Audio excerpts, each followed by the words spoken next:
10시 수업이라 힘들죠.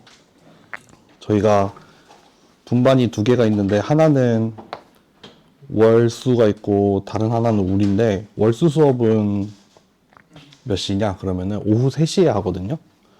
오후 3시에 하고 수강 인원도 되게 많아서 한 거의 40명 다 차 있고, 그래서 막 되게 복작복작해요. 복작복작하고 막 수업 시작하기 전에도 엄청 시끄럽고.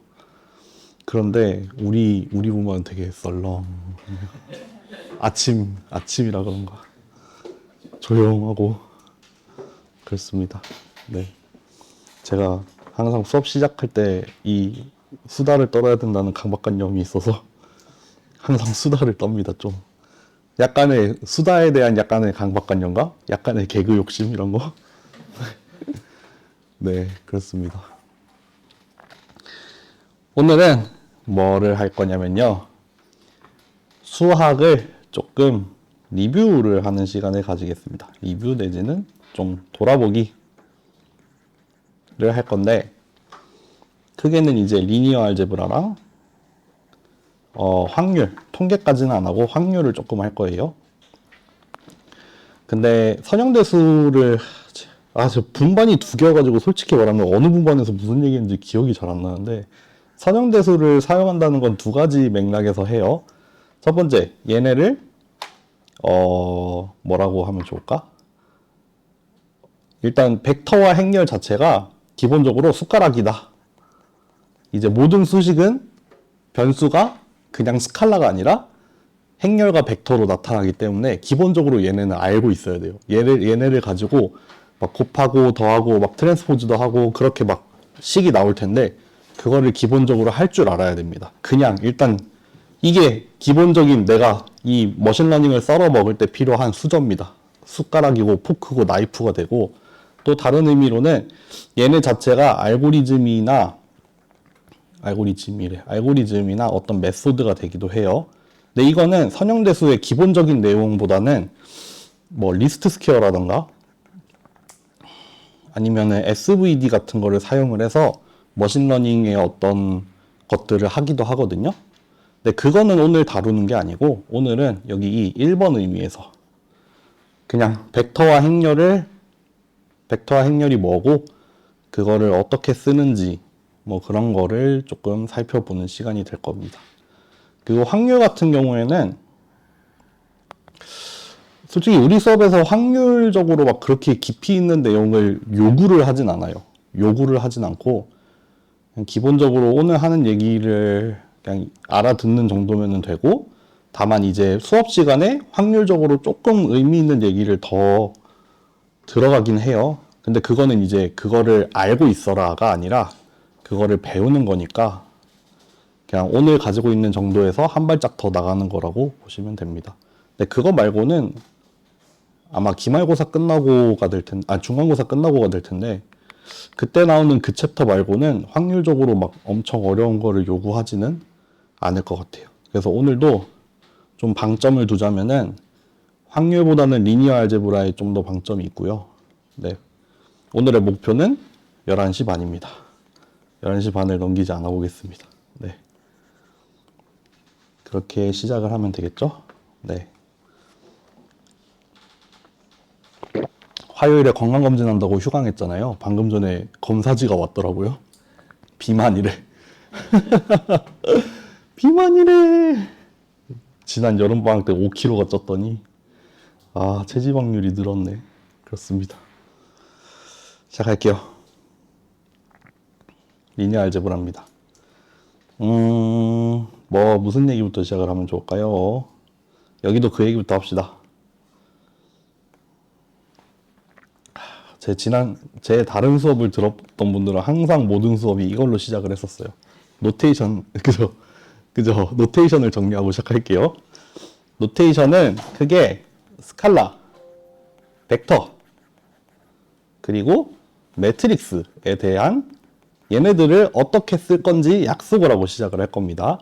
크게 강의 자료가 있고, 제가 하는 판서가 있어요. 어떻게 쓸 거냐면은, 일단 강의 자료부터 갈게요. 스칼라랑 벡터는 전부 다 소문자로 쓸 거예요. 소문자. 둘 다 소문자로 쓸 건데, 스칼라는 그냥 레귤러, 벡터는 볼드로 쓸 겁니다.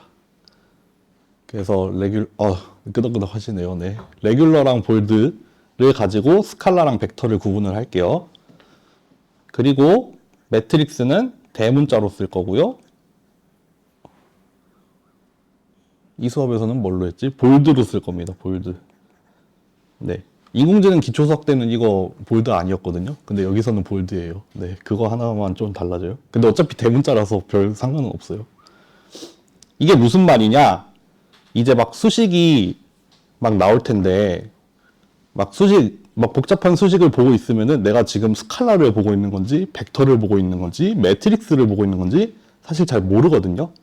내가 수식 어딘가에서 길을 잃었을 때, 우리는 여기서 했던 이 약속만 기억을 하면은 적어도 얘네가 뭐 이 벡터, 이게 벡터라는 거, 이게 스칼라라는 거, 지금 하고 있는 게 뭐 매트릭스와 벡터의 곱이라는 거, 그거 정도는 알아들을 수 있거든요. 그러니까 그거를 약속을 하는 겁니다. 약속. 뭘 위해서? 편의를 위해서. 여러분들 쉬우라고, 이해 잘 하라고. 어떻게 생겼는지 하나 예를 들어 드릴게요. 이렇게 생겼어요. 볼드체 소문자를 벡터로 쓴다 했죠? 여기 벡터예요, 이거. 볼드체로 쓰면 이렇게 쓸 거예요. 이거 다른 분반에서도 얘기했는데, 여러분들 이거 이렇게 쓰는 게 별로 어렵지 않아 보이죠? 이거 제가 강의 자료를 어떻게 만드냐면은, 아시는 분들은 아시겠지만 레이텍이라는 걸 쓰거든요. 이거 코딩을 해서 컴파일을 해서 만드는 강의 자료예요. 이 X를 쓰려면은 명령어를 어떻게 써야 되냐면은 math, boldface, X 이렇게 써야 돼요. 이거 하나하나 다 그렇게 쓴 거예요, 지금. 그렇게 여러분들 구분하게 해주려고 제가 정성을 기울여서 만든 강의 자료거든요. 그러니까 제 혼이 담겨 있습니다. 요게 벡터입니다. 이제 요렇게 볼드페이스로, 이 볼드체로 써져 있는 소문자를 보면 이거는 묻지도 따지지도 않고 벡터예요. 근데 이 벡터가 지금 보니까 n 디멘션인데 실수 n개가 들어있는데, 여기는 볼드체가 아닌 x가 들어있죠? 스칼라라서 그래요. 스칼라입니다. 이렇게 구분을 할 겁니다. 진짜로 다 그렇게 구분해놨습니다. 여기도 다, 모든 강의 자료가 다 그렇게 돼 있어요. 벡터 두 개의 덧셈, 거기 안에 있는 스칼라끼리의 덧셈을 이렇게 하면 된다. 벡터 곱하기 스칼라, 이렇게 돼 있어요. 또 좀 더 뒤에 가서 보여드릴게요. 행렬, 볼드체의 대문자로 씁니다. 거기 안에 들어있는 스칼라들 다 안 볼드체 소문자로 써놨죠. 이렇게 다 구분을 할 겁니다. 뭐 진짜로 하나 보여드릴까요? 못 믿을까봐 지난 학기 강의 자료 아무거나 하나 열어볼까? 뉴럴 네트워크 앤 백프로퍼게이션. 여기 보이세요, 이거? 여기 지금 볼드체랑 아닌 거 보이세요? 볼드체는 벡터예요. 예를 들면 56번식에 있는 Z, W 대문자죠. 저거 행렬이에요. A, 볼드체 소문자죠. 벡터입니다. 57번식 벡터로 써 있는 거고, 58번식은 다 스칼라로 써 있는 거예요. 뭐 델타, 시그마, Z, W 이거 다 지금 소문자 안 볼드체로 써 있잖아요. 이렇게 구분을 다 해드립니다. 그러니까 뭐 되게 꼬부랑 어려운 식들이 막 이렇게 나오지만, 제가 적어도 그거 하나, 너무 어려운 거 보여준 것 같다. 이거 기말고사 맨 마지막 부분이에요, 여러분들. 그러니까 하여튼 이렇게 다 전부 다 구분을 합니다. 어디 갔어? 여기 있다. 네. 그렇게 하고요. 그거는 이제 강의 자료고, 판서는 어떻게 하냐면요. 이 볼드체를 제가 손으로 할 수는 없어요. 그래서 어떻게 하냐면은 X, Y, Z나 뭐 A, B, C를 이렇게 쓸 거예요. 스칼라일 때는. 네, 벡터일 때는 이렇게 두 겹으로 쓸 겁니다. 네. 이렇게 A, B, C 이런 식으로 짝대기를 하나 더 그을 거예요. 이러면 벡터입니다, 이제. 구분이 되시겠죠? 네. 대문자도 볼드로 쓰는데 이거는 좀 구분하기 어려워서 이렇게 좀 큼직한 느낌으로 쓰긴 할 텐데, 사실 뭐 맥락상 매트릭스 구분하는 건 좀 쉽잖아요. 스칼라랑 벡터가 좀 헷갈리지. 이렇게 씁니다.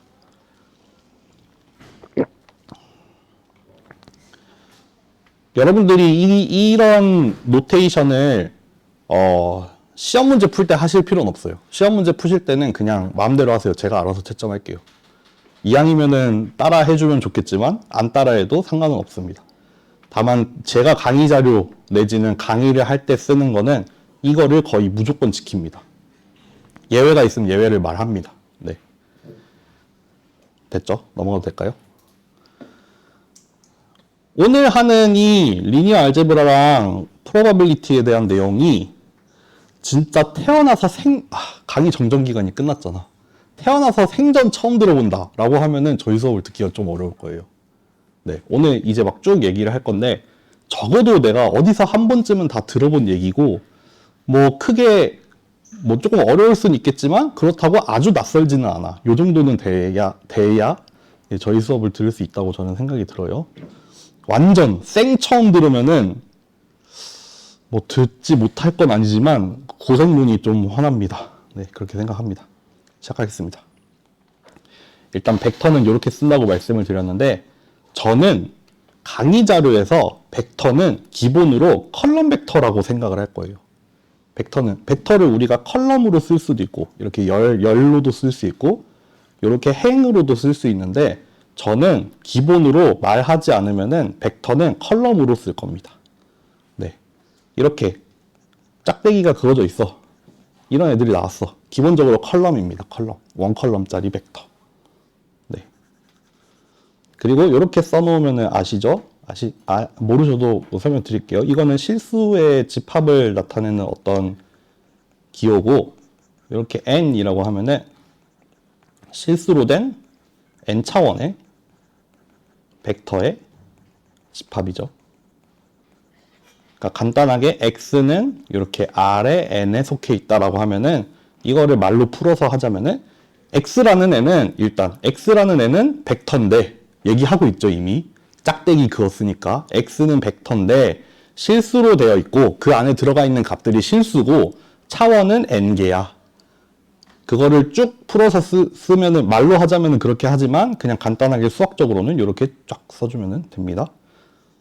그냥 뭐 어려운 말이 아니에요. 그냥 그렇게 쓰면 돼요. 그리고 트랜스포즈, 전치라고 하죠. 전치. 뒤에서 다시 하겠지만 이거 행이랑 열을 뒤바꾸는 거를 트랜스포즈라고 하잖아요. 그래서 로우 벡터를 쓸 일이 있으면은 무조건 이렇게 쓸 겁니다. 왜 그러냐면은 요 벡터는 일단 컬럼 벡터잖아요. 요 벡터는 컬럼이에요.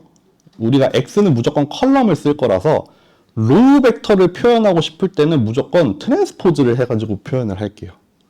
네, 이렇게 로우 벡터를 쓸 일이 있으면은 어떤 벡터의 트랜스포즈로 쓰겠다.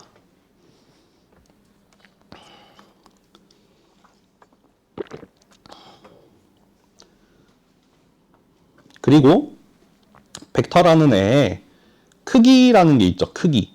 뭐 뒤에 놈도 따로 나오겠지만 일단 뭐 매그니튜드 내지는 뭐 유클리디언 디스턴스랑 좀 연관이 있죠. 뭐냐면은 뭐 피타고라스 뭐 그런 거에 의해서 이렇게 뭐 벡터가 있을 때 그 안에 있는 값들을 다 제곱을 해서 전부 다 더한 다음에 루트를 씌우면은 어떤 벡터의 크기, 매그니튜드라고 하죠. 여러분들 이번 학기에는 미리 선포합니다. 이렇게 쓰면 틀렸다고 할 거예요. 벡터의 절대값은 없습니다.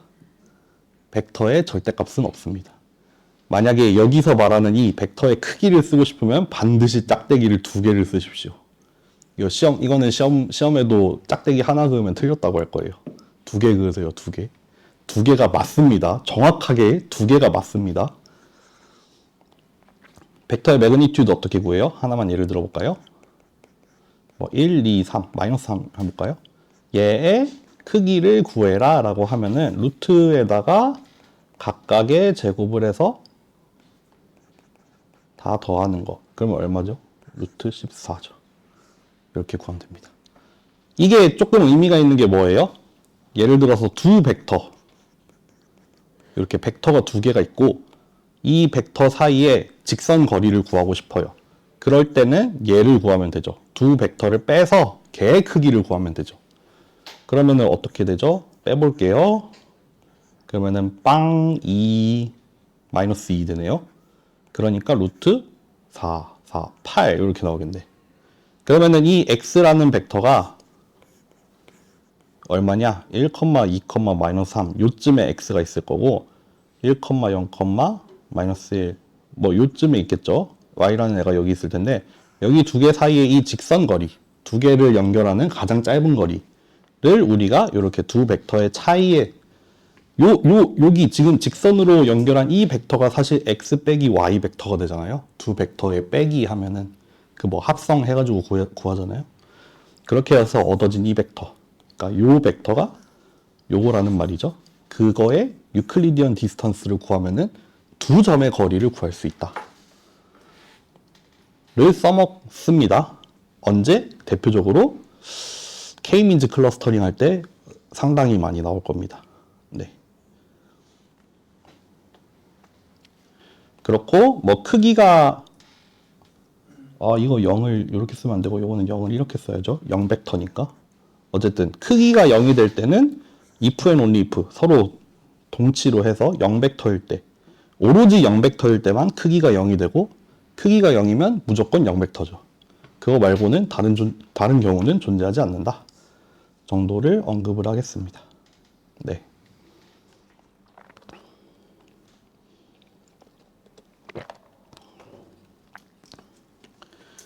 그리고 벡터끼리 더하기입니다. 우리가 기억할 거 언제 더할 수 있냐? 사이즈가 동일할 때. 우리가 벡터끼리 더하는데 사이즈가 같아야만 더할 수 있다는 건 너무너무 잘 알고 있잖아요. 사이즈가 다르면 못 더하잖아요. 너무 당연한 사실인데 이거를 우리는 이제 파이썬에서 보게 됩니다. 열심히 코딩을 하다 보면 뭐 어디서 오류가 났는데 더하다가 오류가 났어. 근데 막 오류 문구가 뭐 쉐입이 어쩌고 저쩌고 해. 뭐 쉐입이 잘 맞지 않는데 서로 그래서 못 더했대. 그러면은 이런 경우예요. 네. 그 사전 강의에서 그거 나오죠. 쉐입에 대한 얘기. 그 어레이의 쉐입, 사이즈가 나오잖아요. 근데 막 뭐 서로 다른 두 벡터가 사이즈가 다른데 더하려고 했어. 근데 내지는 뭐 이너 프로덕트 하려고 했어. 그러면은 쉐입이 안 맞아서 못 더해 아니면 이너 프로덕트 못해 하는 오류 문구가 나올 겁니다. 네. 더하는 거는 뭐 다들 하실 수 있을 거라 믿어요. 스칼라베도 할 수 있죠. 이렇게 스칼라베 이렇게 안으로 뿅뿅뿅 넣어가지고 그냥 각각의 값에다가 주어진 스칼라베를 하면 되죠. 네. 넘어갈게요. 이너 프로덕트입니다. 뭐 벡터랑 벡터 두 개를 곱하는 방법이 적어도 제가 알기로는 내적과 외적 두 가지 방법이 있는데 우리는 외적, 아우터 프로덕트는 사실 쓸 일이 없고 내적은 씁니다. 많이 씁니다. 이너 프로덕트라고 하죠. 이너 프로덕트에서 기억해야 될 거. 사이즈가 동일한 두 벡터가 필요하죠. 일단 이너 프로덕트 구하려면은 벡터가 두 개 있어야 되는데 두 개가 사이즈가 동일해야 돼요. 그리고 그 결과로 나오는 건 스칼라죠. 이것도 참 중요합니다. 이너 프로덕트의 결과는 스칼라로 나온다. 네. 이너 프로덕트는 그 결과가 스칼라가 나옵니다. 이 막 엄청 어려운 식을 이렇게 잘 볼 때 여기는 이너 프로덕트니까 얘는 스칼라구나 하고 생각을 할 수 있어야 돼요. 네. 계산하는 거는 뭐 다들 아시겠지만 같은 자리에 있는 애들끼리 곱해가지고 더하면 되죠. 뭐 그냥 하나 예를 들어볼까요? 1빵 마이너스 1 뭐 1, 2, 3 있으면은 x 뭐 닷을 쓰기도 하죠. 닷 프로덕트라고 해서 닷을 쓰기도 하고 행렬곱을 쓰자면은 로우 벡터랑 컬럼 벡터의 곱으로 표현을 하기도 하고 어쨌든 다 똑같죠. 1 곱하기 1, 0 곱하기 2, 마이너스 1 곱하기 3 해서 마이너스 2 나오겠네요. 여기 주어진 두 벡터의 이너 프로덕트는 마이너스 2입니다. 음수도 나올 수 있어요. 양수도 되고 음수도 되고 0도 되고 그렇죠. 지우지 말까요? 이건 지워도 되고 될 것 같다. 이너 프로덕트는 계산은 그렇게 한다 치고 얘가 가지고 있는 어떤 의미가 좀 중요하죠. 의미. 이게 어떻게 보면은 두 벡터가 얼마나 좀 비슷한 방향이냐 같은 걸 계산을 하는 게 이너 프로덕트잖아요. 일단 유닛 벡터, 크기가 1짜리인 두 벡터만 예를 들어봐도 만약에 x랑 y라는 두 벡터가 있을 때 얘네 두 개의 이너 프로덕트가 언제 제일 커져요? y 벡터가 이 x 벡터랑 동일한 방향을 가리키고 있을 때, 둘이 완전히 방향이 일치할 때, 그때 이너 프로덕트가 제일 커지죠. 뭐 유닛 벡터니까 1 나오겠죠? 그게 아니라 완전히 다른 방향으로 가고 있을 때, 이럴 땐 0이 나오죠. 이거는 서로가 서로의 방향으로 전혀 성분을 가지고 있지 않은 거잖아요. 예를 들자면은 얘를 기준으로 했을 때 이 x 벡터는 저쪽 방향으로는 요만큼도 안 간다는 뜻이죠. 그럴 때 이너 프로덕트가 빵이 나오죠. 그러니까 이너 프로덕트는 뭐 그냥 아주 러프하게 표현하자면은 두 벡터의 어떤 유사성, 어떤 얼마나 좀 일치하냐, 둘이 성향 같은 게 얼마나 좀 동일하냐, 내지는 뭐 프로젝션이라고 얘기를 해도 되겠죠. 한국말로 뭐라고 하죠? 사형이라고 하나요? 만약에 유닛 벡터를 예로 들었다 치면은 이렇게 x 벡터가 있고 y 벡터가 있을 때 이너 프로덕트는 요만큼을 얘기하죠. 요만큼. 이 x라는 벡터를, 그러니까 x랑 y 두 개의 이너 프로덕트를 구하면은 이 한 벡터를 다른 벡터 쪽으로 투영을 시킨 거죠. 그림자를 내려보는 거죠. 저기 쭉 떨어뜨려 봐서 여기 딱 떨어지는 저 지점. 그 말인 즉슨 이 x라는 벡터가 이제 여러 방향으로 성분을 가지고 있는데 그 중에서 y 방향으로의 성분은 요만큼 가지고 있어. 가 이너 프로덕트를 통해서 계산이 되죠. 네, 그런 의미를 좀 잘 기억을 해주시면 좋을 것 같습니다. 뭐 프로퍼티 중에 언급할 만한 거는 자리 바꾸기가 된다. 자리 바꾸기가 됩니다. 자리 바꾸기가 안 되는 골치 아픈 아이가 뒤에 나오죠. 행렬끼리의 곱, 자리 바꾸기가 안 되죠. 네. 여기도 잘 보시면 여기는 구분했네. 이거는 0벡터라서 볼드로 쓴 거예요. 이거는 스칼라 0이라서 0이라고 그냥 쓴 겁니다. 네. 근데 뭐 0벡터 볼 일은 없고.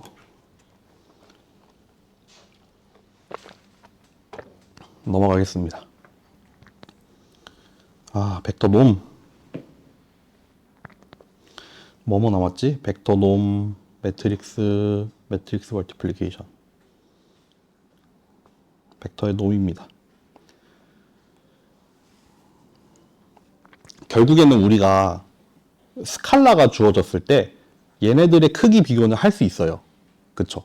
뭐 우리 그냥 숫자가 주어졌을 때 뭐가 더 크다, 뭐가 더 작다는 할 수 있는데 그게 아니라 뭐 결국에는 매그니튜드도 그렇고 어떤 놈이라는 것도 나오는 이유는 두 벡터 사이의 크기 비교를 어떻게 해야 될까? 내지는 벡터의 크기라는 걸 어떻게 측정을 해야 될까? 라는 그런 데서 나와줘. 이거 뭐 수학에서 좀 배우시는 분들은 매저에 대한 이야기가 좀 나오는 것 같아요. 한 귀로 듣고 흘리세요. 어쨌든 우리가 할 수 있는 거는 스칼라끼리 비교를 할 수 있어. 그러면은 벡터에서 이 벡터의 크기에 어떤 상응이 되는 스칼라를 잘 계산을 해서 우리는 이 벡터를 대표하는 크기의 개념으로 놈이라는 걸 사용을 할 거야. 가 좀 사실 원래 맥락이죠. 놈의 원래 맥락. 그래서 놈이라는 거를 거기 선형대수에서 배우자면은 크기라는 게 가져야 할 어떤 성질에 대해서 이런 것들을 정의를 해놓고 요거를 만족하는 경우에 놈이라고 표현을 하는데 그것까지는 그냥 한 귀로 듣고 흘리시면 돼요. 그냥 놈이라고 해서 반드시 어떤 특정 놈이어야만 되는 게 아니라 여기 나와 있는 이런 프로퍼티를 만족하면은 누구나 놈이 될 수 있습니다. 참 웃긴 말이 누구나 놈이 될 수 있어요. 네. 그치만 어쨌든 그런 걸 만족하는 대표적인 놈들이 그런 놈들이 이렇게 좀 알려져 있죠. 그 중에 몇 개만 살펴보겠습니다. 벡터를 하나 예로 들까요? 1-2를 예로 들어봅시다. 이렇게 벡터가 있어. 얘의 크기라는 걸 계산을 하고 싶어.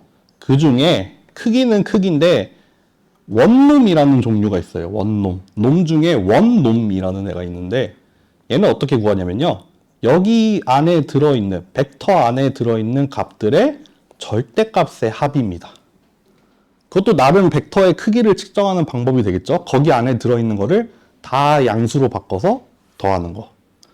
요게 원놈. 투놈은 사실 매그니튜드랑 동일하죠. 그래서 루트 얼마냐? 4, 5 이렇게 나오죠. 요거는 제곱해서 더한 다음에 루트 씌우기. 이게 좀 일반화가 돼서 어떤 정수 P에 대해서 여기 나와 있는 걸로 쓸게요. 1도 P승, 0도 P승. 절대값을 씌우는 게 좋겠다. 1의 P승, 0의 P승, 마이너스 2의 절대값의 P승. P 거듭제곱, P승을 한 다음에 그거를 P분의 1승, 뭐 2일 경우에는 루트가 될 거고 뭐 3일 경우에는 뭐 세제곱근이 되겠죠. 근데 그거를 더 일반화해서 P분의 1승 해서 구하는 거를 우리가 P놈이라고 합니다. 그러니까 여기 이 P 자리에 1이라는 숫자를 넣으면은 원놈이 되는 거고요. 이 P 자리에 2를 넣으면은 투놈이 나올 거예요. 투놈은 제곱해서 더한 다음에 루트 C였으니까. 세제곱한 다음에 세제곱근 쓰면은 3놈. 그렇게 나와요. 근데 보통 많이 쓰는 게 원놈, 투놈이죠. 네. 뭐 일반적으로 P놈도 있습니다. 뭐 그리고 한 귀로 듣고 흘리자면은 인피니트 놈이라는 게 있어서 그거는 절대값을 취한 거 중에 제일 큰 거여서 2가 나옵니다. 그러니까 안에 들어있는 거 중에 제일 큰 값. 절대값이어서 제일 큰 값. 이렇게도 구하기도 합니다. 여담으로 뭐 딥러닝 같은 데서 레귤러리제이션으로 뭐 L1 레귤러리제이션, L2 레귤러리제이션 이런 얘기 하기도 하거든요. 들어보신 분 있겠지만 그게 요거죠. 뭐 L1 그 뭐라 그러지? 뭐 L1 스페이스에서의 레귤러리제이션 이런 거 얘기할 텐데 L1이라는 건 원놈을 사용을 하겠다. 뭐 간단히 그렇게 보면 되고 L2라고 하면은 투놈을 사용을 하겠다. 그렇게 보시면 됩니다. 네. 넘어가겠습니다. 빠른가요? 이미 구글 폼에 말 너무 빨라요가 한번 들어왔어요. 첫 주 만에 업적 달성. 그래서 지금 좀 천천히 하려고 노력하는데 제가 좀 계속 말이 신경 안 쓰면 빨라지긴 하거든요. 그러니까 계속 알려주세요.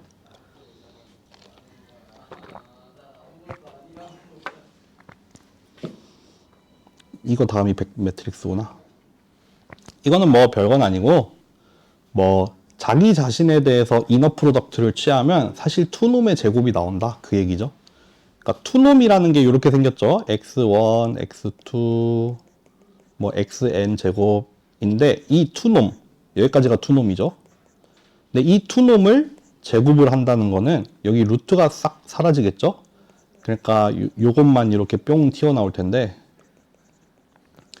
요게 사실은 여기 자기 자신에 대한 이너 프로덕트 구하면 이렇게 나오잖아요. 그러니까 이렇게 써도 되고 이렇게 써도 된다. 뭐 그 정도입니다. 네, 넘어가겠습니다. 30분 됐네. 매트릭스까지 하고 잠깐 쉴까요? 매트릭스까지 하겠습니다. 일단 매트릭스 행렬은 간단하죠. 벡터가 그냥 한 방향으로 쌓이죠. 뭐 컬럼 벡터면은 이렇게 위아래로, 로우 벡터면은 이렇게 수평하게 쌓인다면은 이 행렬은 축이 두 개가 되죠. 행이랑 열이 생겨서 여기 한 줄 한 줄을 우리가 1행, 2행 이렇게 해가지고 행이라고 세고 여기 요렇게 세죠. 반대로 이렇게 수직한 거를 열이라고 부르죠. 이렇게 n열 이렇게 부릅니다. 그래서 이게 사실 그 프로그래밍에서는 어레이로 구현이 될 텐데 보통은 2차원 어레이가 되어 있죠. 이게 들어가야 되는 공간이 두 방향으로 있어서 2차원으로 된 어레이로 보통 만들죠. 그래서 실제로는 2차원 어레이로 들어가 있겠지만 그거를 마치 행렬처럼 사용을 하게 해주는 여러 라이브러리들이 있죠. 뭐 numpy라던가 뭐 C++의 아이겐 같은 거. 네, 그런 것들이 있습니다. 어쨌든 그래서 우리가 얘 같은 경우에는 행이 지금 m개의 행이 들어있고 n개의 열이 들어있잖아요. 그래서 이거를 m by n 매트릭스라고 얘기를 하기도 하죠. m행 n열의 매트릭스 또는 이렇게 쓰기도 하죠. 아까 벡터 때처럼 실수로 이루어져 있는데 행은 m개, 열은 n개 그래서 행렬 A는 M행 N열이야 라고 간단하게 쓰기도 합니다. 네.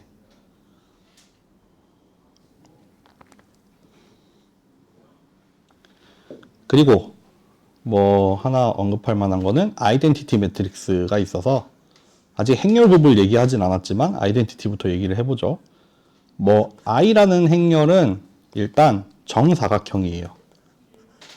행이랑 열의 개수가 동일하고 행이랑 열의 개수가 동일한데 그 중에서도 행이랑 열의 개수가 동일한 스퀘어 매트릭스 중에서도 메인 다이어고널 여기 대각선은 1만 들어가야 되고 나머지는 0이 들어가야 되는 행렬을 아이덴티티 매트릭스라고 하죠. 여기 이 1행 1열, 2행 2열, 3행 3열 여기 대각선으로 나가는 여기를 우리가 메인 다이아고널 뭐 다이아고널 엔트리라고 부르죠. 그리고 여기 다이아고널을 제외한 부분을 뭐 오프 다이아고널이라고도 얘기를 하죠. 그래서 대각선은 1, 나머지는 0 들어있으면 우리가 아이덴티티 매트릭스라고 하고 걔의 어떤 의미는 뭐겠어요? 주어진 행렬의 앞에다가 곱하나 뒤에다가 곱하나 결국 다시 자기 자신을 만들어주는 뭐 곱셈에 대한 항등원 이렇게 표현을 하죠. 네. 뭐 숫자로 치면은 1에 해당하는 역할을 합니다. 근데 행렬에서는 그 역할이 1로 가득 찬 행렬이 아니라 아이덴티티 매트릭스가 1의 역할을 한다. 그거 보시면 됩니다. 네. 그리고 더하기. 행렬끼리 더하기. 행렬이랑 벡터는 못 더하죠. 행렬이랑 벡터는 못 더하고 행렬이랑 스칼라는 뭐 간혹 그거를 뭐 오버로딩을 해놓은 라이브러리들도 있긴 하죠. 네, 어쨌든 행렬이랑 행렬끼리 더한다면은 그때 역시 사이즈가 동일해야 되죠. 사이즈가 동일한 두 행렬끼리 더할 수 있죠. 이것도 자주 보게 될 오류입니다. 우리가 막 신나게 행렬을 구해놓고 뭐랑 더했는데 안 더해진대. 그러면서 또 쉐입이 어쩌고 저쩌고 해서 에디션이 안 된다. 뭐 이런 얘기가 나와요. 그러면 이겁니다. 사이즈가 안 맞았습니다. 네. 사이즈가 안 맞아서 못 더했다. 지금 이렇게 지나가는 듯이 얘기했잖아요. 여러분들 이제 나중에 파이썬 과제를 제출을 해요. 실행을 했을 때 실행이 안 되는 코드가 되게 많거든요. 그러면 오류 문구가 떠 있잖아요. 주로 이런 겁니다. 막 열심히 따라서 구현을 하다가 뭔가 오류를 만났고 해결을 못 했는데 딱 봐도 뭐 쉐입 어쩌고 저쩌고 나와 있으면은 거의 99% 이런 문제입니다.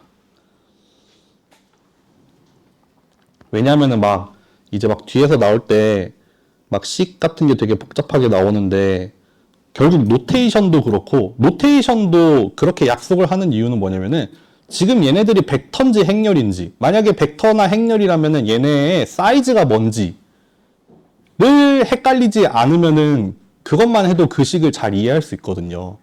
그래서 그거를 코드로 옮겼을 때도 그것만 잘 맞출 수 있으면은 어느 정도 돌릴 수 있거든요.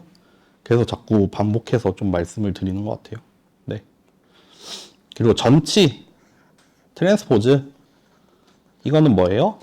행이랑 열을 휘리릭 바꾸자는 말이죠. 예를 들어서 행열이 이렇게 하나 예를 들어 볼게요. 4, 5, 6 있으면은 얘를 휘리릭 돌려줘 라고 하면은 1, 2, 3, 4, 5, 6 이렇게 행이랑 열이랑 바꿔치기가 됩니다. 여기 이 행 벡터가 이렇게 되고 여기 행 벡터가 이렇게 됩니다. 네.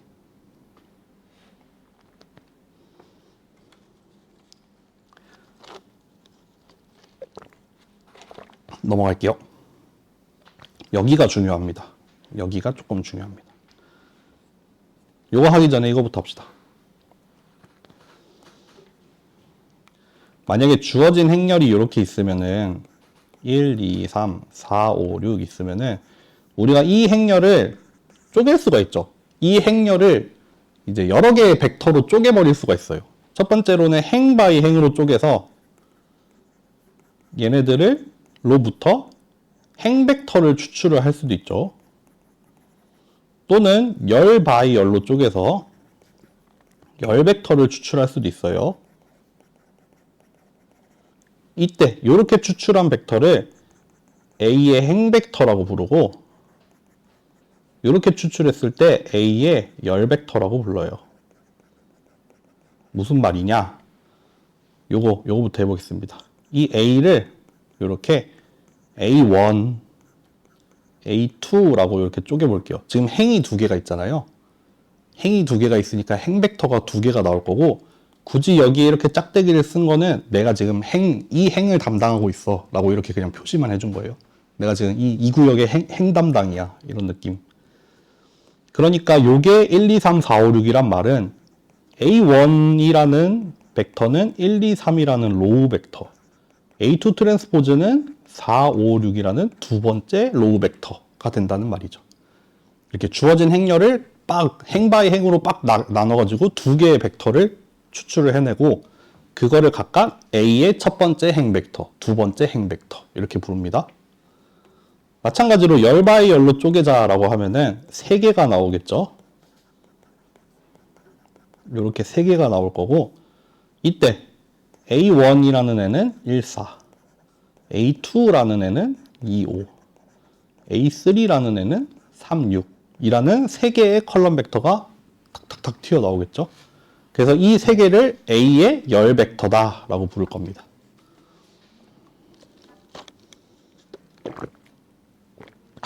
글씨를 진짜 못 쓰네요. 네.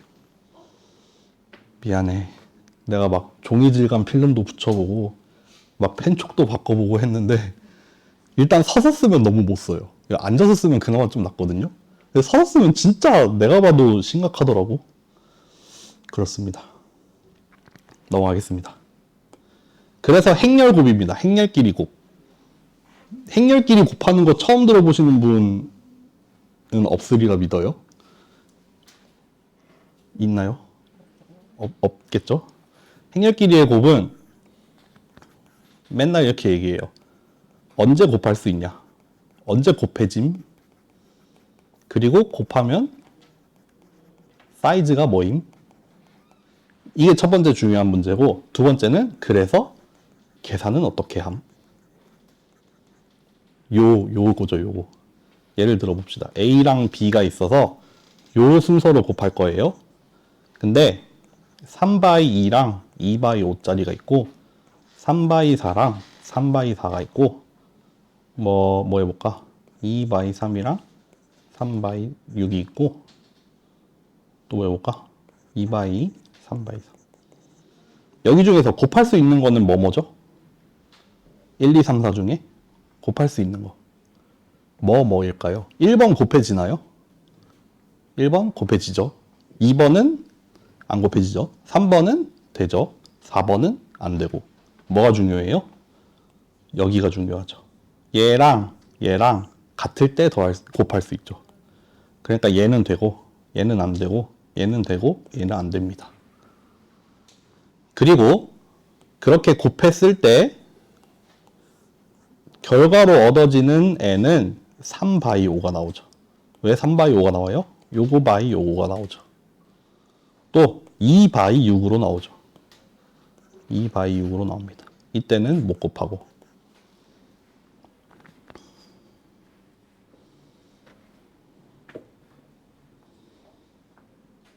이미 근데 여기에 힌트가 있네. 여기가 3행이고 여기가 5열이기 때문에 3행 5열이 나온다는 거에서 계산을 어떻게 하냐가 이미 다 나와 있습니다. 써볼게요. A를 m by k 아니다, m by n, B를 n by k라고 할게요. 일단 곱할 수 있죠. 근데 A는 이렇게 로우 바이 로우로 표현을 할게요.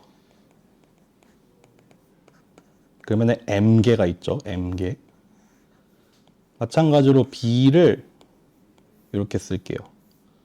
B는 컬럼 바이 컬럼. 아이고, A라고 쓰네. 잠깐만. 아, 맞죠. B가 K겠죠. 여러분들, 요거는 로우 벡터잖아요. 로우 벡터. 요거 몇 차원이죠? 요거의 디멘션이 얼마죠? 이 벡터는 몇 차원짜리죠? 사이즈가 얼마일까요? 요거겠죠, 요거. 로우 벡터니까요. 열의 개수만큼 지금 값이 들어가 있을 거예요. 마찬가지로 얘는 사이즈가 얼마죠? 요만큼이죠. K개의 컬럼이 들어있지만 하나하나의 컬럼은 N 차원일 거예요. 그러니까 얘하고 얘는 두 개가 차원이 동일해요. 사이즈가 동일해요. 이너 프로덕트가 됩니다. 그쵸? 그래서 이 두 행렬의 곱이 어떻게 나와요? 이렇게 나오죠.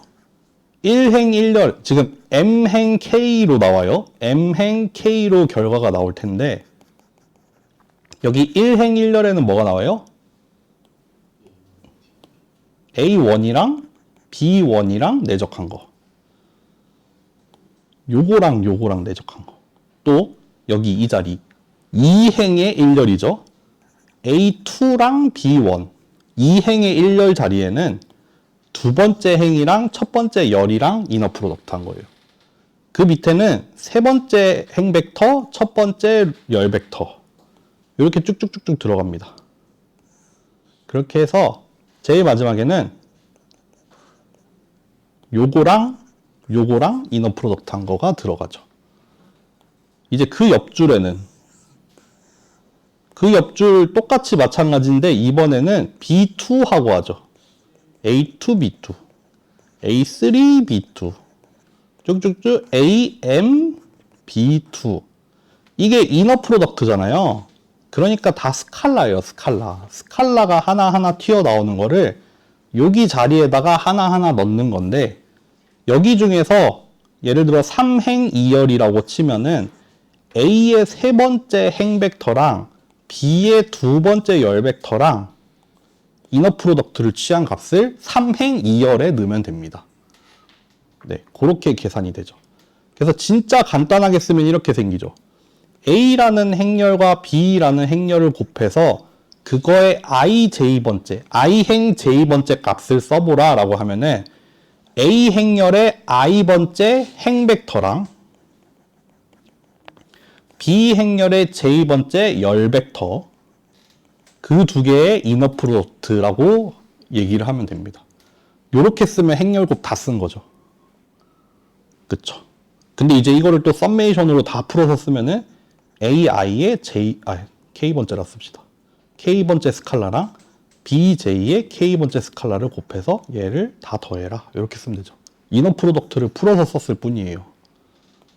그냥 그래서 여기 강의 자료에 어디 갔냐? 밑에 있구나. 엄청 어렵게 써놓은 것 같죠? 뭐 이 IJ는 이렇게 써놨지만 사실 별거 아니다.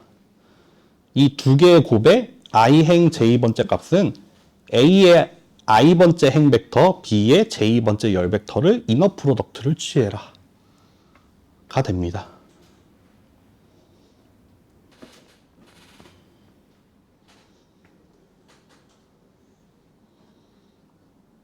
뭐 계산하는 거 다들 아시리라 믿어요. 그래서 생각보다 시간이 좀 오래 걸렸네. 선형대수의 마지막 페이지입니다. 선형대수의 마지막 페이지. 뭐냐면요. 행렬과 벡터를 곱하는 거예요. 행렬 곱하기 벡터. 좀 쉬었다 할까요? 약간 텐션 떨어지는 느낌인데? 요거까지 하고 쉬어요? 요거까지 하고 쉬어요? 그래, 해볼게요. 이번엔 뭐냐면요. y라는 벡터를 a라는 행렬을 곱해서 x에다가 얘가 이제 입력 벡터가 되죠. 그리고 얘가 출력 벡터가 되죠. 뭐에다가 입력을 하고 출력을 하냐? a에다가. a라는 행렬에다가 x 벡터를 넣어서 곱한 다음에 얻어지는 y 벡터. 선형대수를 배우면 결국 이걸 배우죠. 이거 배우는 거예요. 선형대수 이거 배워요. 뭘 배우냐면은 이렇게 A라는 행렬을 통해서 어떤 한 벡터를 다른 벡터로 변환을 시킬 때 그때 이 두 개 사이의 관계가 A랑은 무슨 상관이야? 에 대한 얘기를 하는 게 선형대수잖아요. 선형대수 배워보신 분들은 그래서 그런 얘기가 나오죠. 컬럼 스페이스가 어쩌고, 뭐 로우 스페이스가 어쩌고, 디멘션이 어쩌고, 뭐 스팬을 어떻게 하고, 그래서 뭐 랭크가 어쩌고, 뭐 싱귤러 밸류 디컴포지션 어떻게 하고, 뭐 특별한 경우로 아이겐 밸류가 어쩌고 저쩌고, 뭐 그런 거 다 나오잖아요. 다 이 얘기예요. 요겁니다, 요거. A라는 행렬을 통해서 벡터를 선형으로 변환을 시킬 때, 리니어 트랜스폼을 할 때, 그때 X랑 Y 사이의 관계를 A를 가지고 해석을 해보자. 가 선형됐습니다. 근데 결국에는 이거를 얘기를 할 건데, 이게, 요거를 표현을 하는 방법이 크게 두 가지로 나뉘어요. 두 가지로 나눠서 표현을 할 수 있습니다. 하나는 이미 봤던 방법이에요. 다른 하나는 조금 다른 방법입니다. 뭐 스팬을 활용한 방법이에요. 요거 하나만 얘기하고 쉬었다 합시다. A라는 애가 또 1, 2, 3, 4, 5, 6을 소환을 할게요. 그리고 X라는 벡터를 1-1을 불러와 볼게요. 2x3, 3x1 되죠? 그 Y라는 애를 AX라고 이렇게 해서 구할 건데 이거를 이렇게 표현을 할 수 있습니다. A의 컬럼 벡터가 3개가 들어있죠. 그리고 X의 스칼라도 3개가 들어있잖아요. 이렇게 돼 있잖아요. 이거를 얘랑 얘를 곱하면은 이렇게도 전개가 됩니다.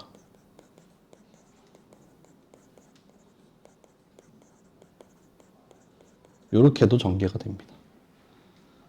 지금 여기 주어진 값을 대입해서 써보자면은 1, 4 곱하기 1, 2, 5 곱하기 0, 3, 6 세 번째 컬럼 벡터 곱하기 마이너스 1 이렇게 쓸 수도 있어요. 요 행렬과 요 벡터의 곱을 여기 안에 들어있는 각각의 컬럼 벡터랑 여기 벡터 안에 들어있는 각각의 스칼라를 가지고 이거 리니어 컨비네이션이라고 하죠. 선형으로 조합하는 거. 리니어 컨비네이션을 해서 이렇게 표현을 할 수 있습니다. 선형대수처럼 표현을 하자면은 그렇기 때문에 Y는 A의 컬럼 벡터가 스팬하는 컬럼 스페이스에 들어가게 되죠. 듣고 흘리세요. 알아들으시는 분들만 들으시면 됩니다. 어쨌든 이렇게 전개가 가능합니다. A에 들어가 있는 이 컬럼 벡터들을 가지고 여기에다가 요렇게 곱해서 다 더할 거야. 그렇게 쭉 전개를 할 수가 있어요. 이거 우리가 아까도 얘기했지만 리니어 컨비네이션 내지는 스팬이라고 부르죠. 네. 이게 1번 방법. 2번 방법은 이미 했죠. 만약에 A가 1, 2, 3, 4, 5, 6 있고 X가 1-1 있으면은 요거를 구하는데 사실 아까 했던 것처럼 여기 첫 번째 로우 벡터랑 첫 번째 컬럼 벡터랑 이너 프로덕트를 취하고 또 두 번째 로우 벡터랑 컬럼 벡터랑 이너 프로덕트를 취해서 이렇게 2x1짜리 뭐가 나오겠죠. 구해볼까요? 마이너스 2, 마이너스 2 이렇게 나오겠네. 이렇게 구해도 됩니다. 그러니까 여기 첫 번째 자리에는 얘랑 얘, 두 번째 자리에는 얘랑 얘 해서 스칼라 하나하나 나온 거를 뿅뿅 넣어서 2x1으로 만들면 됩니다. 이거 그냥 행렬 곱이죠, 이거는. 근데 이거를 편의에 따라서 벡터랑 행렬이랑 벡터를 곱하는데 어떨 때는 이렇게 전개를 할 일도 있을 거고 어떨 때는 이렇게 전개를 할 일도 있을 거예요. 그거를 그냥 써 놓은 겁니다. 까지 해서 51분. 5분만 쉬었다가 하겠습니다.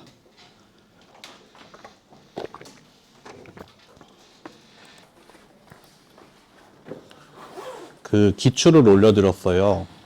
기출을 보시면은 제가 어떻게 문제를 냈는지가 아주 제 생각에는 잘 드러나 있는 것 같아요. 매 학기 뭐 저는 얼추 비슷하게 물어보려고 문제를 내거든요. 그러니까 그거를 좀 보고 이번 학기 수업을 들으실 때 어떻게 공부를 해야 좀 시험에 나오는 걸 잘 맞출 수 있을까를 잘 고민을 해 보시면은 좋을 것 같습니다. 뭐 가끔 서비스로 기출이랑 진짜 똑같은 문제를 내기도 하고요. 뭐 많지는 않아도. 그리고 뭐 기출이랑 다르더라도 제 생각에는 비슷비슷합니다. 물어보는 거, 제가 물어보고 싶은 거, 이 수업을 통해서 여러분들한테 가르쳐 주고 싶은 거는 비슷비슷하니까 기출을 한번 보세요.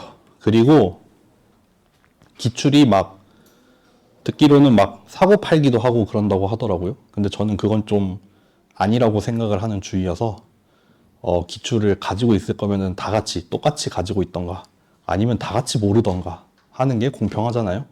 그래서 그냥 다 공개를 해드립니다. 그 답까지 있어요. 그 풀이까지 있는 건 아니고 답은 있어요. 근데 답이 없는 학기도 있고 있는 학기도 있으니까 잘 참고를 해보세요. 근데 답 없는 학기는 답을 줄 생각은 없습니다. 네. 없는 건 그냥 없는 대로 보시면 됩니다. 네. 시작을 할게요. 그래서 이번에는 확률입니다. 목표는 11시 반. 32분 남았다. 네. 밥은 먹고 해야 되잖아요, 우리. 확률에 대해서 말씀을 드릴게요. 확률은 뭐 막 저렇게 막 선형대수 나온 것처럼 막 가타부타 하기보다는 좀 확률에 대한 어떤 개념적인 이해랄까요?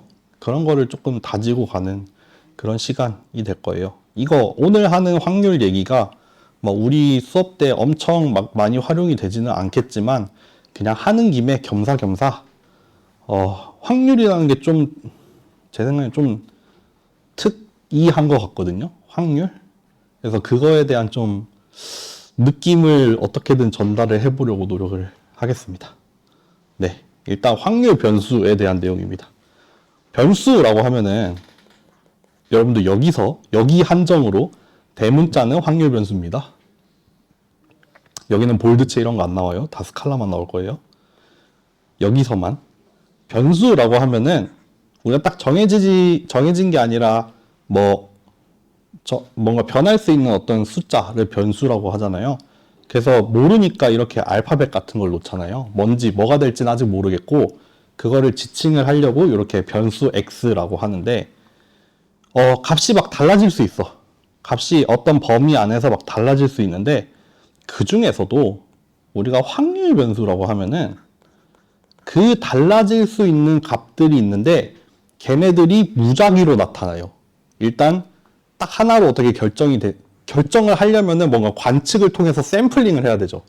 근데 샘플링 하기 전에 우리가 알고 있는 거는 이 변수는 요런 값들이 나올 수 있어. 그리고 걔네들이 나타날 확률이 어떻게 돼? 라는 정보를 가지고 있는 게 확률 변수죠. 변수는 변수인데 랜덤하게 나타나고 그 랜덤한 정도가 확률을 통해서 표현이 되죠. 확률이라고 하면은 어떤 기대되는 정도 내지는 어떤 빈도 그런 개념이잖아요. 0에서 1 사이로 표현이 되는 어떤 값으로. 그래서 확률 변수라고 하면은 그런 개념이라고 보시면 되고, 진짜 뭐 FM대로 하면은 뭐 이거는 이벤트에 대응이 돼가지고 트리플렛을 정의를 해서 어쩌고저쩌고 하거든요. 그런 건 필요 없고, 요 정도 느낌만 가져가도 충분합니다. 그래서 확률 변수라는 거는 항상 들고 다녀야 되는 애가 있어요. 뭐냐면은 확률 분포가 필요해요. 확률 분포가 필요합니다. 확률 분포 없이는 확률 변수는 아무것도 우리가 할 수 있는 게 없어요. 이 확률 변수에 대해서 알고 있는 그 확률의 분포, 얘네들이 어떤 값들이 나타날 확률이 이렇게 돼 라는 거를 함수로 하나 주잖아요. 세트로 줘요. 확률 변수가 있으면 세트로 따라와요. 우리가 알든 모르든 간에 달려 있어요. 어쨌든 항상. 그래서 이 확률 분포라는 걸 통해서 이 확률 변수라는 게 어떻게 보면은 정의라고 하면 그렇지만 어쨌든 좀 결정이 되는 거죠. 이걸 통해서 기술이 되는 거죠. 확률 변수라는 거는 확률 분포를 통해서 기술이 됩니다.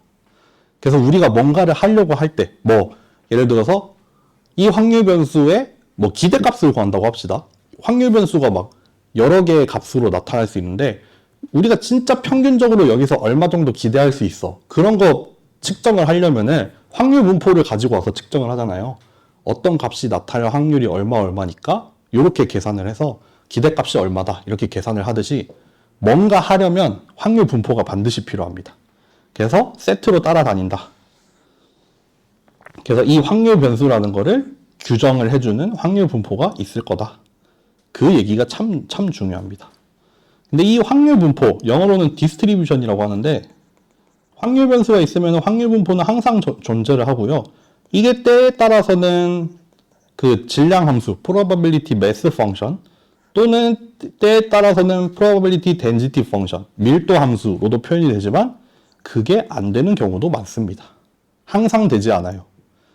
probability distribution이라는 거는 항상 정의가 되는데 mass function이나 density가 정의가 되는 경우는 뭐 진짜 처음부터 끝까지 continuous 하던가 처음부터 끝까지 discrete 해가지고 뭐 딱 정의가 될 때 아니면은 안 됩니다. 안 되는 경우도 많습니다. 그러니까 정확하게 표현을 하려면은 디스트리뷰션이 존재한다라고 하는 게 제일 정확합니다.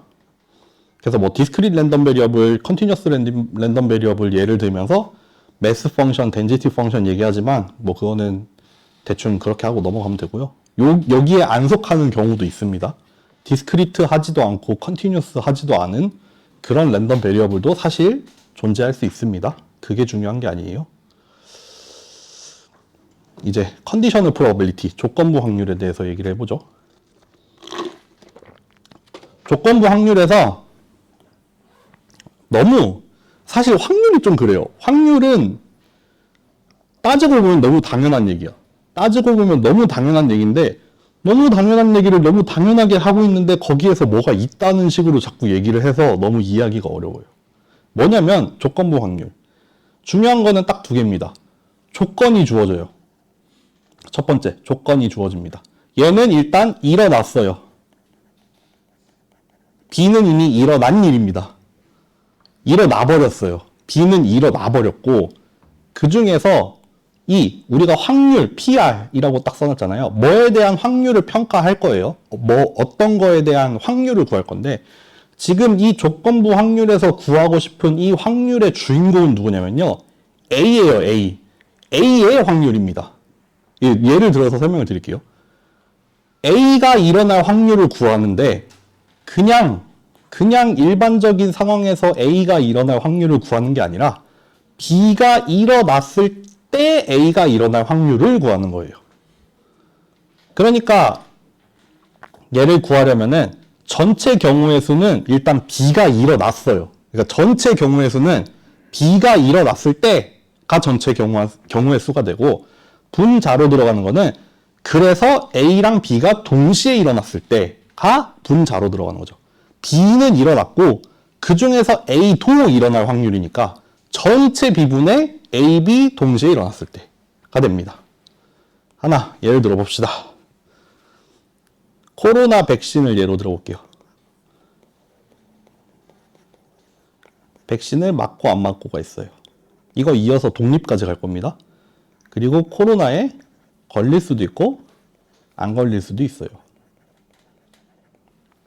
백신을 맞았는데 걸린 사람이 한 100명 정도 되고 맞았는데 안 걸린 사람이 한 99,900명 정도 돼요. 9, 1, 10, 100, 1000만, 네, 99,900명. 안 맞았는데 걸린 사람이 한 10명. 안 맞았는데 안 걸린 사람이 한 990명 된다고 합시다. 이렇게 된다고 합시다. 그러면 우리는 일단 코로나에 걸릴 확률을 구할 수 있어요. 코로나에 걸릴 확률을 구할 수 있어요. 코로나에 걸릴 확률은 백신을 맞고 안 맞고랑은 상관없이 여기 전체 분에 걸린 경우 전체가 될 거예요. 이거 다 더하면 얼마지? 10만 개인가? 여기가 10만이고 여기가 1000개가 되겠죠?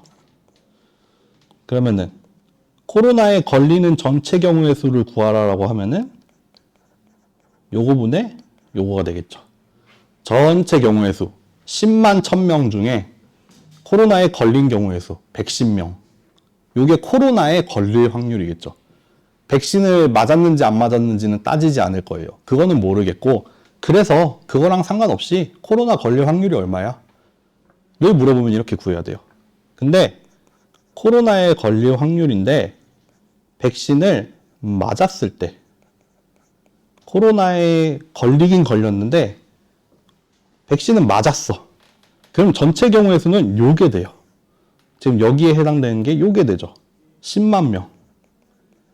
그 중에 걸린 사람 100명 이렇게 되죠. 조건부 확률입니다. 조건부 확률. 지금 얘기하고 있는 이 조건부 확률에서 이 확률이 따지고 싶은 거는 코로나에 걸릴 확률이에요. 이 조건부 확률의 주인공은 코로나에 걸릴 확률이에요. 앞에 나와 있는 거. 대신에 전제를 하고 있어요. 맞은 사람 중에 맞았는데 코로나 걸릴 확률 얼마냐고 를 물어보는 게 조건부 확률이 되겠죠. 마찬가지로 안 맞았는데 그것도 해볼까요? 코로나에 걸릴 확률인데 안 맞았을 때 걸릴 확률 구하라고 하면은 1000분의 10이죠. 이거는 1000분의 10이 될 겁니다. 네. 여기서 인디펜던트로 한번 넘어가 볼게요. 코로나에 걸릴 확률이 지금 10만 1000분의 110이었고 백신을 맞았을 때 코로나에 걸릴 확률이 전체랑 비슷하고 코로나에 글씨 진짜 못 쓰네요. 백신을 안 맞았을 때 코로나에 걸릴 확률이 1000분의 10이에요. 요런 경우에 코로나에 걸리는 그 사건과 백신을 맞고 안 맞고라는 그 사건은 서로 독립인가요? 라고 물어보면 뭐라고 대답하실래요? 판단할 수 있어요. 이것만 보고. 독립이 아니죠. 독립이라는 개념은 그러니까 서로가 일어났을 때 다른 하나는 안 일어난다. 그런 뜻이 아니라 서로가 일어날 확률이 존재하는데 그게 서로 영향을 안 줄 때 독립이에요. 영향을 받지 않아야 독립입니다. 영향을 받냐 안 받냐를 지금 조건부 확률로 표현을 해볼게요. 코로나라는 이벤트랑 백신이라는 이벤트가 서로 독립이려면 이 코로나에 걸리는 이 일이 백신을 맞고 안 맞고랑 상관없이 똑같아야 돼요. 요 확률이 이때도 똑같고 이때도 똑같았으면은 백신을 맞든가 안 맞든가 상관없이 어차피 코로나 걸릴 확률이 똑같다는 말이잖아요. 그때 독립이죠. 근데 지금은 영향을 받았어요. 지금 대충 보면은 이거 0.001인가요? 0.001? 이거는 0.01인가요? 이렇게 되죠.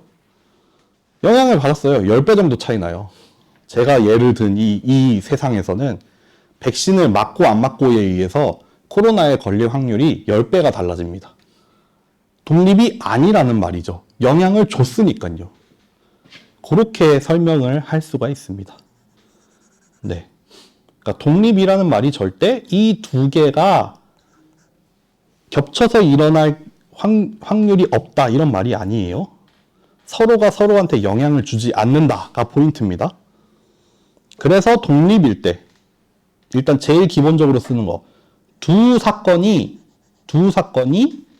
동시에 일어날 확률이 각각의 확률의 곱으로만 표현이 됩니다. 왜 그러겠어요? 서로가 서로한테 영향을 주는 게 없으니까 내가 일어날 확률은 나대로 구하면 되고 B가 일어날 확률은 B대로 구한 다음에 그거 두 개 곱했을 때가 동시에 일어날 확률이 된다는 거죠. 그때 독립이죠. 이게 독립이 아니면은 얘가 일어나는 거랑 얘가 일어나는 게 서로 영향을 주기 때문에 둘이 동시에 일어날 확률이 딱 요렇게 곱하기로 표현이 안 되겠죠. 그때가 독립이 아닙니다. 그래서 제일 간단하게는 요렇게 동시에 일어날 확률이 곱으로 빠바바박 쪼개질 때 그때가 독립이에요. 그거를 좀 많이 쓸 거고 뭐 아까 조건부 확률로 표현을 한 거는 요거였죠. 만약에 X랑 Y가 독립이라면 어차피 X가 일어날 확률은 Y가 일어나든가 안 일어나든가 상관없이 똑같을 거야 라고 말을 하는 게 요거죠. 그래서 그렇게 얘기를, 요게 성립을 해도 독립이죠. 조건부 확률이 상관없이 원래 내가 일어날 일은 일어나고 안 일어날 일은 안 일어난다. 쟤랑 상관없다. 그때가 독립이라고 보시면 됩니다. 근데 뭐 이거는 막 우리 수업에서 엄청 다루는 얘기가 아니라 말하는 김에 독립이 뭔지 그냥 한번 느낌을 보자. 뭐 그런 겁니다. expectation, variance, example, distribution, 끝. expectation 해볼게요.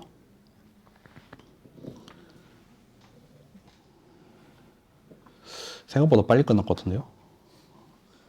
expectation은 expectation 구하는 거는 사실 여러분들 다 아실 거라 생각해요. 그 느낌을 좀만 음미를 해봅시다. 음미해 볼게요. 음미. 뭐냐면 expectation이라는 건 어떻게 구하냐면요. 요거 x라는 확률 변수가 가질 수 있는 모든 값들에 대해 더해요. x가 가질 수 있는 모든 경우의 수에 대해서 다 고려를 할 건데 어떻게 고려를 할 거냐면은 어떤 값이 나타날 확률을 곱해서 weighted sum을 구하는 거예요. weighted sum을 구합니다. 예를 들어 볼게요. 얘가 1이랑 2가 딱 나올 수 있어. 근데 걔가 일어날 확률이 5대 5야. 그러면은 expectation x를 구하라 라고 하면은 가능한 모든 경우니까 x는 1부터 2까지죠. 그때 그 값과 그 값이 나타날 확률을 이렇게 곱해가지고 다 더해요. 그러니까 이 확률 변수가 가질 수 있는 모든 값들에 대해서 다 더할 건데 거기에다가 가중치를 하나 줍니다. 확률을 가중치로 주는 거예요. 그러니까 확률이 높으면 그 값에 높은 가중치가 들어갈 거고 낮으면 낮은 가중치가 들어가겠죠. 지금 이렇게 구하면 기대값 1.5예요. 지금 1이나 2가 나올 확률이 반반이니까 우리가 여기에서 기대할 수 있는 딱 그 값은 1.5가 될 텐데 만약에 바이어스가 엄청 들어가요. 그래서 막 1대 9가 돼. 그럼 여기 이 웨이트가 바뀌죠. 여기에 곱해지는 웨이트가 바뀌어서 무게중심이 훅 쏠려가지고 이게 1.9가 돼버립니다. 요게 쭉 올라가니까 기대값이라는 게 2로 이렇게 쭉 넘어가겠죠? 왜 그러겠어요? 가능한 모든 값에 대해서 확률을 웨이트로 줘가지고 웨이티드 썸을 구하니까 높은 확률이 있으면은 그쪽으로 치우치게 되는 거죠. 자연스럽게. 네. 그래서 이 기대값이라는 거는 일종의 무게중심 같은 느낌이 있어요. 무게중심을 구합니다. 확률이 무게가 실립니다. 네. 문제는 근데 확률이 아니라 값 때문에도 영향을 받아요. 이거 거기서도 얘기했는데 한번 얘기해 볼게요. 우리가 대표값이라는 게 있잖아요. 대표값. 어떤 데이터가 주어졌을 때 그거를 대표하는 값으로 많이 사용을 하는 게 주로 평균 또는 뭐 중앙값 아니면 뭐 퍼센타일 이런 거 사용하잖아요. 근데 예를 들어서 1, 1, 1, 1, 100이라는 값이 있어요. 1, 1, 1, 1, 100. 의외로 얘의 평균을 내면은 20 정도 나옵니다. 20.4인가 맞아? 104니까 5로 나누니까 20.8 나오겠네요. 20이 나와요. 20. 1이 5번 중에 4번이 1이고 100. 되게 아웃라이어 같은 애가 하나 있었는데 평균을 내면 100이 나와요. 100. 왜 그래요? 무게중심이다 보니까 여기에 훅 쏠려갑니다. 100 때문에 무게중심이 절로 한번 훅 튀어버려요. 평균을 구하면 100이죠. 20이죠. 중앙값을 구하면은 메디안을 구하자면은 이거는 정렬을 한 다음에 중앙값을 중앙값이라고 하거든요. 1이 나올 거예요. 1. 뭐가 이 데이터를 더 잘 대표하냐라고 하면은 뭐 그때그때 맥락에 따라서 다르겠지만 이런 경우라면 저는 중앙값을 선택할 것 같아요. 평균은 아웃라이어에 엄청 영향을 받습니다. 무게중심이니까.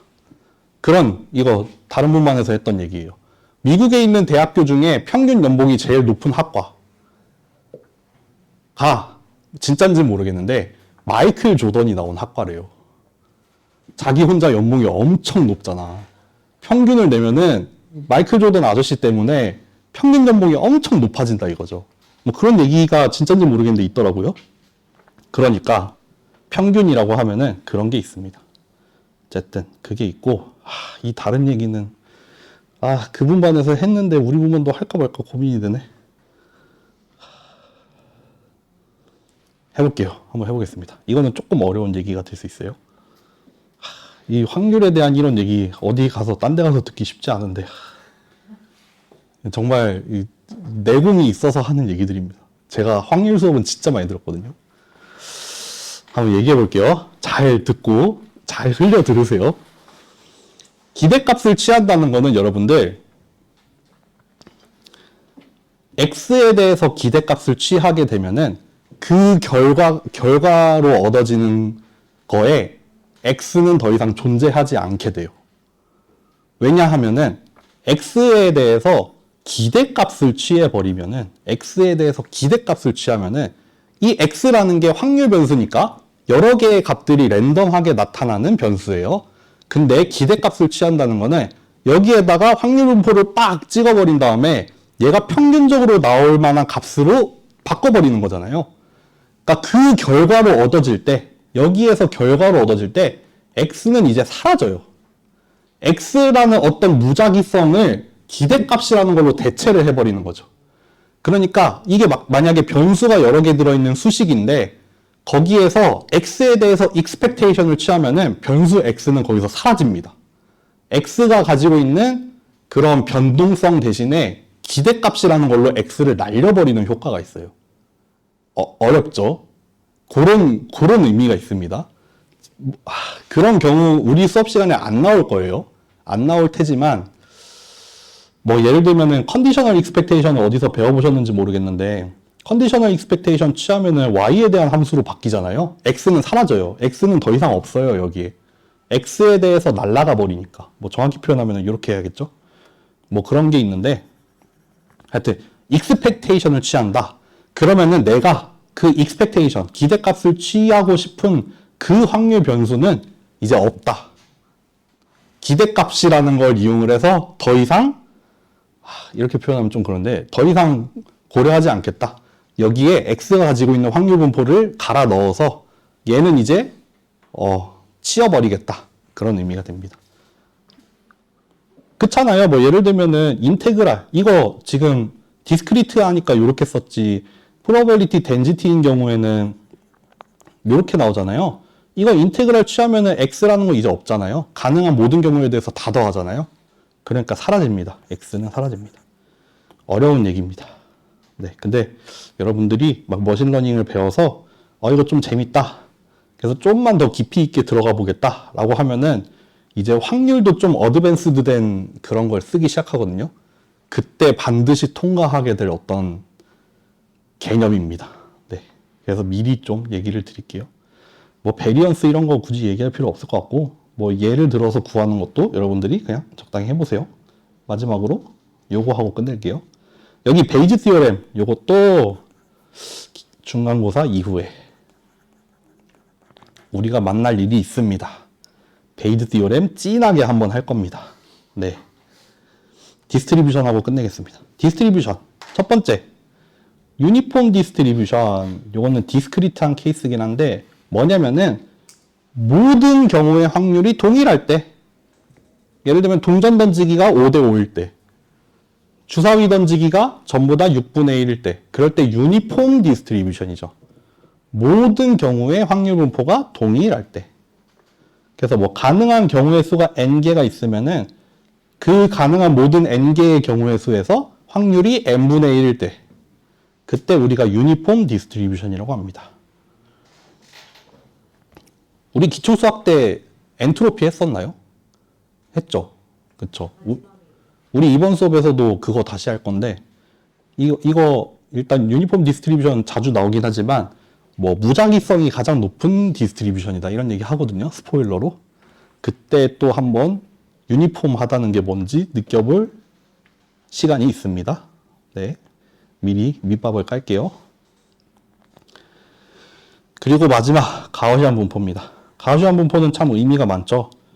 뭐 가우시안 분포에 힘을 실어준다고 해야 되나요? 그러니까 여러 가지 존재하는 확률 분포가 뭔가 가우시안으로 결국에는 수렴한다는 뭐 이런 사자같이 표현해도 되는지 모르겠는데 뭐 그런 시오렘 같은 것도 있으니까 정규 분포라고 하듯이 그냥 여러 가지 분포들이 있는데 그 중에서 제일 대표적인 애죠.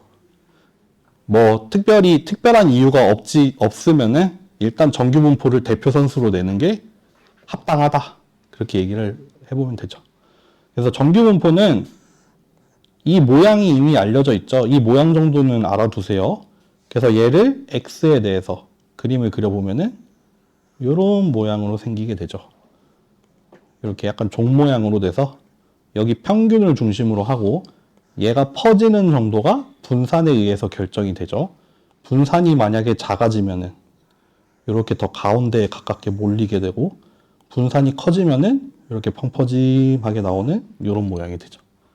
그래서 평균을 고정해 놓고 분산을 바꾸면은 이렇게 넓어졌다 좁아졌다 하고 평균을 바꾸게 되면은 평행 이동을 하게 됩니다.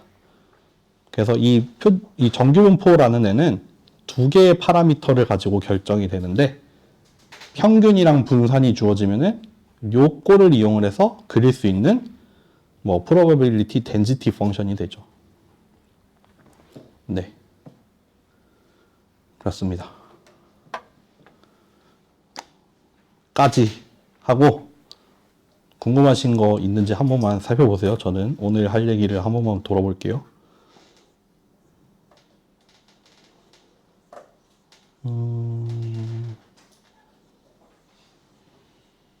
얼추 다 한 것 같은데. 네. 다음 주 우리 화목분반이지. 다음 주 화요일에 우리 처음으로 실습 수업을 하게 될 거고 다음 주 목요일에는 이제 오버뷰 끝내고 이제 첫 번째 리니어 리그레션으로 들어갈 겁니다. 그래서 다음 주 목요일 전에 사전 강의가 하나 있을 거고 그거는 이제 보고서를 쓰는 첫 번째 사전 강의가 될 거예요. 이번 주 내로 업로드를 해 드릴게요. 네. 그러면은 다음 주 화요일에 뵙죠. 수고하셨습니다.